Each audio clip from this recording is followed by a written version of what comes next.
So for quite some time now, I have been criticizing nationalism on this channel. And even though I've been doing that, I have also been somewhat conflicted about it myself, to a point where I couldn't really explain as best as possible why there's something wrong with nationalism, or at the very least, some of this stuff out there that passes as such. So I've criticized these so-called nationalists, people who are pro-nationalism, for somehow attacking Ukraine for being ultra-nationalist, saying, well, hold on a minute. I thought we were pro-nationalism. You told me you were. And now you're going back on that? You're no longer nationalist? Or what is it really that you are, right? Because if you are pro-nationalism, you respect every nation's right to be nationalistic, to be pro themselves, right?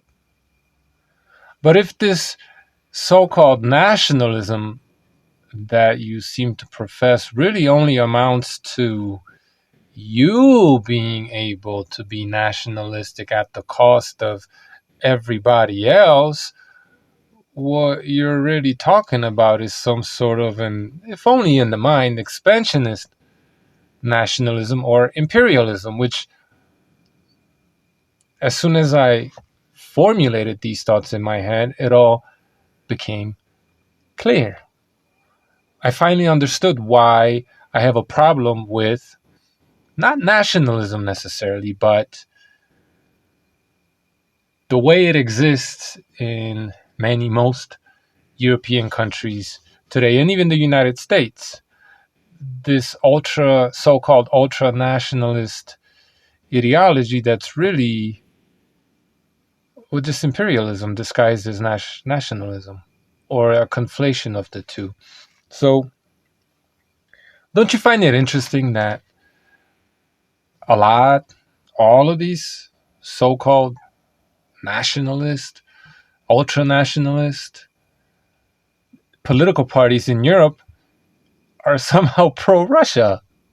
Who's fighting nationalists in Ukraine? Who is trying to destroy Ukrainian nationalism? Who itself couldn't be that because it's a country made up of 100 or so different nations that it had to subjugate in order to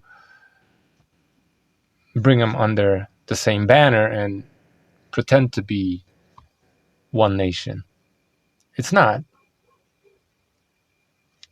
Russia is a colonial imperialist power. It's an empire looking to expand because that's what they do, right? And since it's primarily a land power, and it can't really fuck with China because it's a paper tiger, the only direction it could expand is west, which coincidentally, that's what it's been doing for, well, almost a millennium now, or centuries definitely.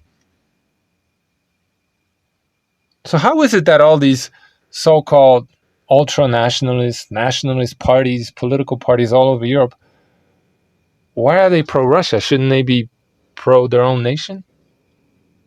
Why are they pro an empire that destroys national identity, that's always been interested in genocide and destroying these various nations and bringing them into the fold?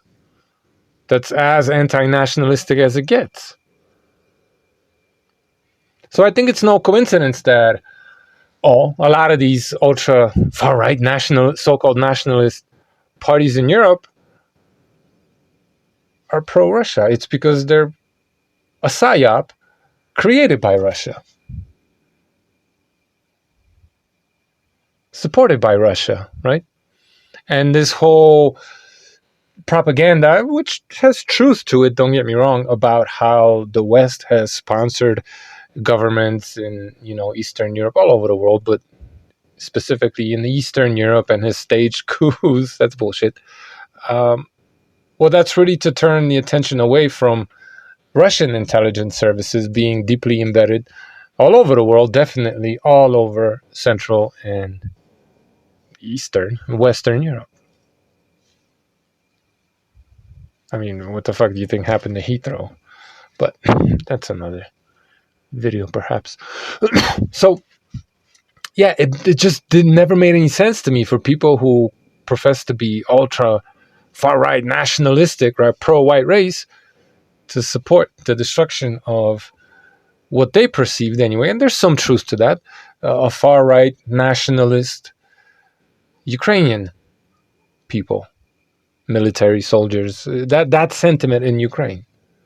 That doesn't make any fucking sense. You can't be a nationalist because you don't actually support nationalism. What you are is an imperialist, a globalist, at least to a degree. That's who you are. All this, that's another projection in Psyop, in my opinion. All this talk of globalism, globalism, globalism, people fighting the globalists, those are actually the globalists. Or also, perhaps also globalists. So the reason why Russia has supported nationalism everywhere else except at home, right? What they're doing is different. But the reason why they've supported this ultra nationalism all over Western Europe is because that's a way to divide and conquer Europe, right? Because the only way Russia can conquer Europe is if all these Central, Eastern, Central, and Western European countries, if they isolate themselves from one another and they don't work together to counteract Russia. That's the only way Russia could take on these people, right? Right? One by one by one by one. And barely even. 2 or 3 of them get together. That's it. That's enough to stop Russia. They can't have that. That's why they've supported these ultra-nationalist parties all over Europe. And that's why those so-called nationalist parties and the dupes that follow them support an imperialist power like Russia destroying the very, very, very nationalistic Ukraine. Does that make sense?